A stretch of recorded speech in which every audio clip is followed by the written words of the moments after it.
పంజాబ్ ఇంకా లక్నో వీళ్ళిద్దరికైతే మ్యాచ్ అయింది. అయితే ఈ మ్యాచ్ అయితే హై స్కోరింగ్ మ్యాచ్గా నిలిచింది. ఈ సీజన్లో 250 కొట్టిన ఫస్ట్ టీమ్గా నిలిచింది. అయితే ఇంతకీ ఈ మ్యాచ్లో ఏమైంది, పంజాబ్ గెలవడానికి కారణం ఏంటి, లక్నో ఓడిపోవడానికి కారణం ఏంటి, ఇప్పుడైతే ఈ వీడియోలో తెలుసుకుందాం. టాపిక్ దగ్గరికి వెళ్లే ముందు మీరైతే సబ్స్క్రైబ్ చేయండి, అలాగే కింద బెల్ ఐకాన్ని క్లిక్ చేయండి. సో టాపిక్ దగ్గరకు వచ్చేస్తే లక్నో టీం వచ్చేసి టాస్ గెలిచి బౌలింగ్ ఎంచుకుంది. ఇక్కడైతే పంజాబ్ టీం వచ్చేసి ఫస్ట్ బ్యాటింగ్ చేసింది. ఓపెనర్స్గా ప్రియాంశ్ ఆర్య ఇంకా ప్రభ్ సిమ్రాన్ వీళ్ళిద్దరు అయితే వచ్చారు. ఇక్కడైతే ప్రభ్ సిమ్రాన్ వచ్చేసి డక్అవుట్ అయ్యాడు. సో ఈ టైంలో ప్రియాంశ్ ఆర్య ఇంకా కూపర్ కాన్లీ వీళ్ళిద్దరి మధ్య పార్ట్నర్షిప్ వచ్చింది. ముఖ్యంగా ప్రియాంశ్ ఆర్య అయితే ర్యాంప్ ఆడించాడు. ఈ మ్యాచ్లో ఏ బౌలర్ని కూడా వదలలేదు. కేవలం 37 బాల్స్లో 93 రన్స్ కొట్టాడు. ఇందులో 4ల కంటే 6లు ఎక్కువ ఉన్నాయి. 4 4లు కొడితే 9 6లు కొట్టాడు. అయితే ఇంకో పక్క కూపర్ కాన్లీ వచ్చేసి స్టార్టింగ్లో స్లో ఆడాడు. పవర్ ప్లే అయ్యే వరకు ఇతనికి 100 స్ట్రైక్ రేట్ కూడా లేదు. కానీ ఒకసారిగా పవర్ ప్లే అవ్వగానే హిట్టింగ్ చేయడం స్టార్ట్ చేశాడు. కూపర్ కాన్లీ వచ్చేసి 46 బాల్స్లో 87 రన్స్ కొట్టాడు.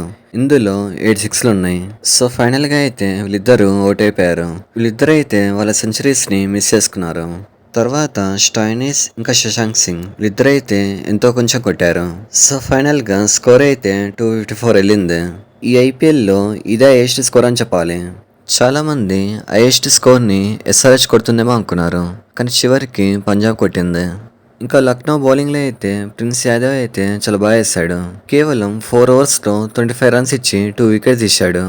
ఈ మ్యాచ్లో స్కోర్ వచ్చేసి 300 వెళ్ళలేదంటే ఇతనే కారణం అని చెప్పాలి. సో తర్వాత అయితే లక్నో వచ్చేసి బ్యాటింగ్ చేసింది.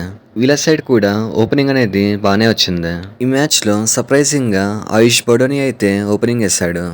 ఆయుష్ బౌడోని ఇంకా మిచెల్ మార్ష్ వీళ్ళిద్దరు అయితే బ్యాటింగ్ చేశారు. ఒకరు వచ్చేసి 40 కొడితే ఇంకొకరు వచ్చేసి 35 రన్స్ కొట్టారు. తర్వాత అయితే వీళ్ళిద్దరు అవుట్ అయిపోయారు.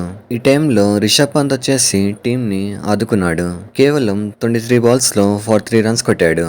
ఈ మ్యాచ్లో అయితే పాత రిషబ్ పంత్ని మనమందరం చూసాం. సో తర్వాత అయితే రిషబ్ పంత్ వచ్చేసి అవుట్ అయిపోయాడు. ఒకవేళ రిషబ్ పంత్ ఉన్నట్టయితే మ్యాచ్ని గెలిపించేవాడు. ఇంకా రిక్వైర్ రన్ రేట్ అనేది పెరిగిపోవడంతో తర్వాత వచ్చిన బ్యాట్స్మెన్ కూడా ఏం చేయలేకపోయారు. సో ఫైనల్గా లక్నో టీం అయితే 200 రన్స్ కొట్టారు. ఈ మ్యాచ్లో లక్నో ఓడిపోవడానికి మెయిన్ రీజన్ ఏంటంటే ఫస్ట్ వచ్చేసి వాళ్ళ బౌలింగ్ అనేది సరిగా లేదు. ఇంకా సెకండ్ థింగ్ వచ్చేసి ఈ మ్యాచ్లో పురాణ్ ఎందుకున్నాడో అర్థం కావట్లేదు. అన్ని కోట్లు పెట్టి పురాణ్ని రిటైన్ చేసుకునే బదులు ఇంకో ప్లేయర్ని కొంటే బాగుండేది. ఇంకో రీజన్ వచ్చేసి ఇద్దరు బ్యాట్స్మెన్ సెట్ అయినప్పుడు మార్క్రమ్కి బౌలింగ్ ఇచ్చాడు. మార్క్రమ్ ఓవర్లో టోటల్గా 32 రన్స్ వచ్చాయి. ఆ ఓవర్తో మ్యాచ్ అనేది చేంజ్ అయిందని చెప్పాలి. ఇక్కడైతే లక్నో టీంకి సరైన ప్లాన్ ఉన్నట్టయితే మ్యాచ్ని గెలిచేవారు. ఇక్కడ మంచి పార్ట్నర్షిప్ చేసినందుకు ప్రియాంశ్ ఆర్య ఇంకా కూపర్ కాన్లీ ఇద్దరికైతే క్రెడిట్ ఇవ్వాలి. సో చూద్దాం నెక్స్ట్ మ్యాచ్లో అయినా లక్నో టీం వచ్చేసి చేంజ్ అవుతుందో లేదో.